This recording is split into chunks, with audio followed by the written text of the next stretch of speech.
टाटा ला रहा है super app. ये सुपर ऐप आखिर में होता क्या है? चैनल को सब्सक्राइब करें।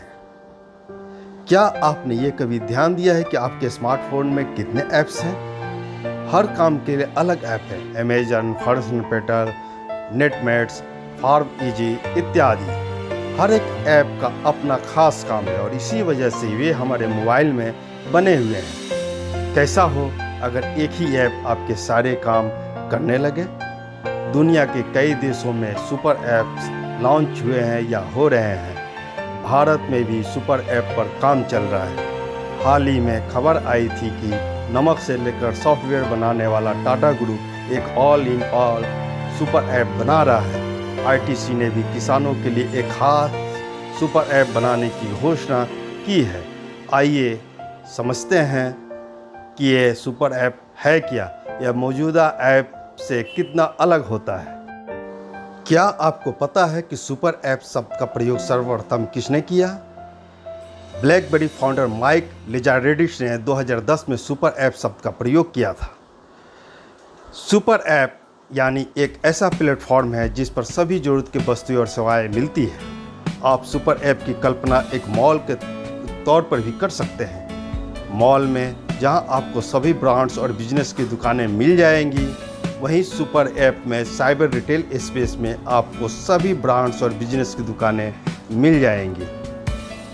तब अंतर क्या है? अंतर यह है कि मॉल में जहां सीमित ब्रांड्स और प्रोडक्ट्स उपलब्ध होते हैं, वहीं सुपर ऐप आपको अनगिनत ब्रांड्स और वस्तुएं आपके बजट और सुविधा के अनुसार आपके मुट्ठी अर्थात मोबाइल पर हर समय उपलब्ध रहता है। इससे आपका समय की बचत होती है। इस प्रकार सुपर ऐप के माध्यम से आपका बिजनेस का दायरा बढ़ जाता है। न सिर्फ कंज्यूमर के लिए बल्कि बिजनेसमैन के लिए भी आपको बहुत बड़ा स्पेस कम कीमत पर उपलब्ध हो जाता है।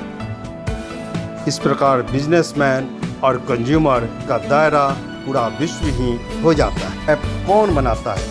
आमतौर पर ऐसी कंपनियां सुपर ऐप बनाती है जो कई तरह की सर्विसेज और प्रोडक्ट्स ऑफर करती है। वे सुपर ऐप के जरिए अपनी सभी सेवाएं तथा वस्तुओं को एक प्लेटफॉर्म पर लाने की कोशिश करती है। सुपर ऐप का कंसेप्ट सबसे पहले चीन और दक्षिण पूर्व एशिया में सामने आया। वीचैट, गोजेक, ग्रैब ने अपना रेवेन्यू बढ़ाने के लिए अतिरिक्त सर्विसेज देना शुरू किया। हालांकि पश्चिम एशिया क्षेत्र में एक अलग ही अप्रोच सामने आई। मजीद अल खुताइम ग्रुप, एमआर चलहूब ग्रुप जैसे पारंपरिक बिजनेस ग्रुप के शॉपिंग मॉल्स, ग्रॉसरी और इंटरटेनमेंट बिजनेस थे। उन्होंने डिजिटल एसेट्स बनाए और उन्हें सुपर ऐप्स में बदल दिया। एक से अधिक प्रोडक्ट्स अब इस पर उपलब्ध हैं। इस प्रकार उनका बिजनेस कई गुना बढ़ गया। अब प्रश्न है कि भारतीय कंपनियां सुपर ऐप्स क्यों बनाना चाहती है? एक देश या क्षेत्र को तब सुपर ऐप के लिए तैयार माना जाता है जब वहां की बड़ी आबादी डेस्कटॉप के बजाय स्मार्टफोन से ज़्यादा सेवाएं और सुविधाएं चाहती है। भारत एक ऐसा मार्केट बनता जा रहा है जहां बड़ी आबादी इंटरनेट का इस्तेमाल करती है। आज 90% सब्सक्राइबर मोबाइल के जरिए इंटरनेट सर्फिंग कर रहे हैं। इस वजह से ज़्यादातर कंपनियां सुपर ऐप्स बना रही हैं। इसके अलावा सुपर ऐप से रेवेन्यू बढ़ाने के साथ ही कंज्यूमर डेटा से कंज्यूमर बिहेवियर के बारे में ज़्यादा जानकारी जुटाने में कामयाब होता है।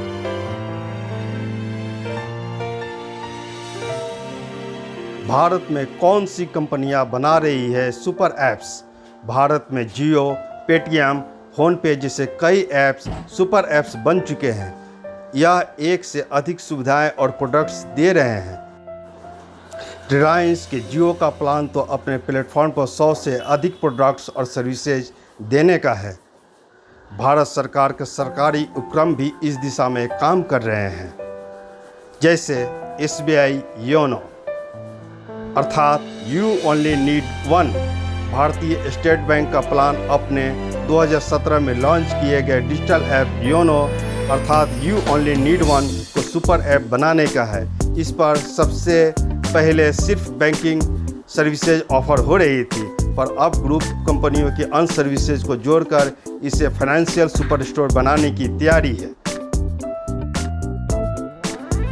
आइए बात करते हैं अब हम आईटीसी देश की सबसे बड़ी FMCG कंपनियों में से एक ITC ने हाल ही में घोषणा किया है कि वह अपना super app ITC Mars launch करने वाली है। मार्स यानी Meta market for advanced agriculture and rural services. यह किसानों को रेवेन्यू बढ़ाने के साथ साथ ITC के वर्ल्ड क्लास ब्रांड्स को ड्राइव करेगी। अपने सुपर ऐप पर ग्रुप के अलग अलग प्रोडक्ट्स और सर्विसेज को लाने की तैयारी में है। अगले महीने अर्थात सितंबर महीने से इसका पायलट प्रोजेक्ट भी शुरू होने वाला है। इसके लिए टाटा डिजिटल नाम की कंपनी 2019 में बनाई गई है, जिसके CEO हैं प्रतीक पाल। टाटा ने अपने सुपर ऐप के लिए 2 प्रकार की रणनीति अपना रहा है। पहला, अपने सभी प्रोडक्ट्स को एक प्लेटफॉर्म पर लाने का, तथा दूसरा, नए कंपनी का अधिग्रहण अथवा बड़ी हिस्सेदारी खरीदना। आइए सर्वप्रथम हम बात करते हैं टाटा की कुछ अधिग्रहण या हिस्सेदारी खरीद के बारे में। टाटा ने बिग बास्केट में 64.3% हिस्सेदारी करीब $1.8 बिलियन में खरीद लिया है। बिग बास्केट का 30 भारतीय शहरों में कारोबार फैला हुआ है। ग्रोसरी का बाजार बहुत बड़ा है। बिग बास्केट टाटा को ग्रोसरी डिटेल के ई-कॉमर्स बाजार में स्थापित करने में महत्वपूर्ण योगदान देगा।